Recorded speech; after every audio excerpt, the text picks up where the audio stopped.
এক্সপেরিমেন্টের চক্করে মনে হচ্ছে আমার জীবনটাই যাবে, জানি না কেন যে আমি এক্সপেরিমেন্ট গুলো করতে যাই। প্রথমে আমি এখানে নিলাম টমেটো কুচি, কাঁচামরিচ কুচি, সাথে দিয়ে দিলাম পেঁয়াজ কুচি, একটু ধনিয়া পাতা কুচি দিয়ে দিয়েছি। এরপর আমি এগুলো সবগুলো ভালোভাবে মিক্স করে নিয়েছি। এরপর দিয়ে দিলাম এখানে 1 চা চামচ লবণ, এরপর দিয়ে দিচ্ছি 1 টেবিল চামচ সরিষার তেল। সবগুলো দিয়ে আবার খুব ভালোভাবে মিক্স করে নিয়েছে। এখন এখানে আমি দিয়ে দিচ্ছি ডিম।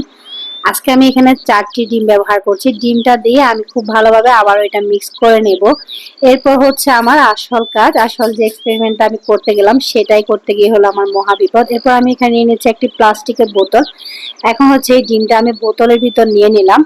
বোতলের ভিতর নিয়ে আমি সবটা হচ্ছে এভাবে করে বোতলের ভিতর নিয়ে নিয়েছি এটা নেওয়ার জন্য। এই জন্য একটা পাত্র ব্যবহার করছি। এরপর ঢাকনাটা লাগিয়ে দিয়ে চুলায় আগে থেকে আমি একটা পাতিল বসিয়ে দিয়েছি আর পানিগুলো একদম ফুটিয়ে নিয়েছি। এখন এই যে আলতো ভাবে হচ্ছে বোতলটা দিয়ে দিচ্ছি যাতে গরম পানির সেকা হাতে না লাগে। এরপর ঢেকে দিয়েছি। হঠাৎ করে একটা সাউন্ড শুনে আমি পাতিলটা খুলে দেখি আমার ডিমের এই অবস্থা।